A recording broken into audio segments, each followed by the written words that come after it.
Welcome to Vlogz Automotive Podcast, a hybrid call-in talk show where you, the viewer or listener of the Vlogz YouTube channel, can tune in and listen to the latest in automotive news and happenings within the automotive space. I'm Mario Gear. Want to be a part of the show? It's easy. Just call our show voicemail hotline at 805-419-5129 any time of the day of the week before the following Thursday and leave a message. Or please follow us on the Clubhouse app.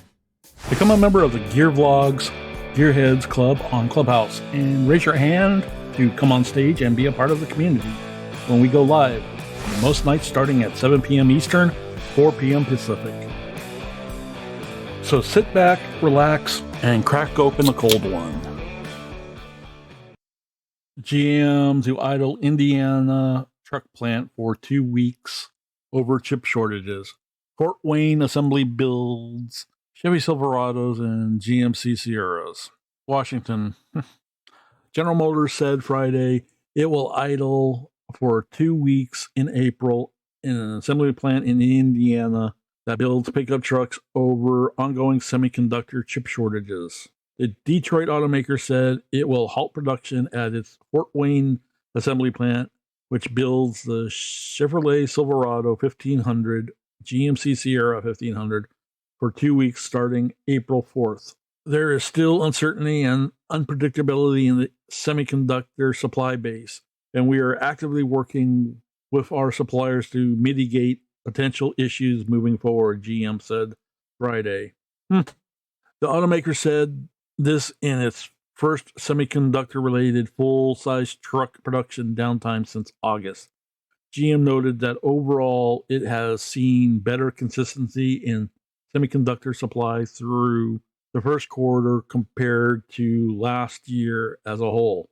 This translated into improvements in our production and deliveries during the first 3 months of the year.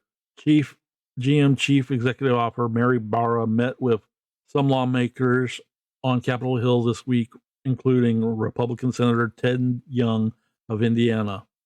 GM is backing a bill in Congress to provide $52 billion in government subsidies to boost U.S. semiconductor manufacturing.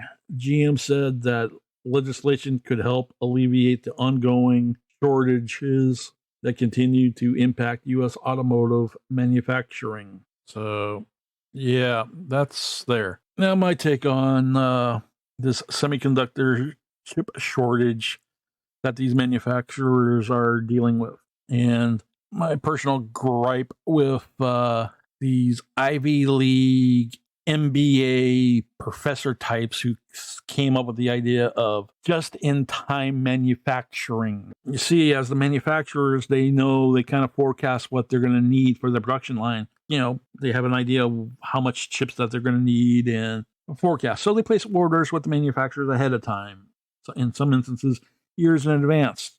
You know, so the manufacturers can schedule, you know, the manufacturing and the allotment. From my sources, postponed, they weren't sure on uncertainty of things that were going to happen, and their existing orders for these chips, they've postponed or halted way back when, because, hey, we don't want chips coming in here and we have nowhere to put them and store them, so we have this problem. So now the manufacturers are, you know, probably going to the semiconductor manufacturers. We want these chips. We want these chips. And the manufacturer says, no, you canceled the order on us. Get back in line. We had to slow our production down because of your cancellation and whatnot. Now, here's the thing that nobody's talking about. And they're saying, oh, global chip shortages. Guess what? All of those chip manufacturers, those chips that are, you know, that you got the manufacturers need, it's not, in most cases, they're not specific to one manufacturer or auto manufacturer. It's a generic part that gets programmed for whatever needs. So if they really want those chips, all of those semiconductor manufacturers have distributors across the country that stock those parts, whether it's going to be enough to complete an order, you know, to fulfill your manufacturing needs. And you're not going to get the deep discounts of going factory direct or manufacturer direct. So it's up to you how bad you guys want those chips to manufacture stuff. That's my opinion. So yeah, now they're talking about a $52 billion in government subsidies to bring back semiconductor manufacturing in the to the U.S. Yeah, let's see. I can know off the top of my head. Let's see. California alone, HP and had a factory up as well as another company, but that other factory got sold off, so it's in private hands and German hands up in Roseville, California. Then let's see. You have the chip manufacturer, the big one for memory chips. I think they have a factory in Idaho. So problem is not making new factories. They probably need to partner with the semiconductor companies that are still here in the U.S. to expand their factories, which will then create more jobs and whatnot. Because to expand these factories, it means you're going to have companies like Applied Materials, who manufactures the manufacturing equipment for these semiconductor chips, can get back in the business and start applying for, some of this $52 billion in development. And frankly, I'm surprised that the U.S. does not have a national semiconductor foundry for government-specific requirements that you can entrust to foreign entities.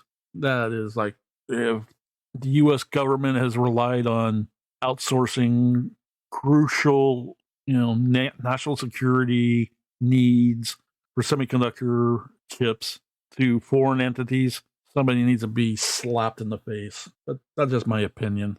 Comment down below what you guys think. Here are some videos YouTube thinks you might like. The next segment clip will be up shortly. Be sure to hit that subscribe, like, comment, and share buttons for this episode. Thanks for hanging out, and I'll see you soon.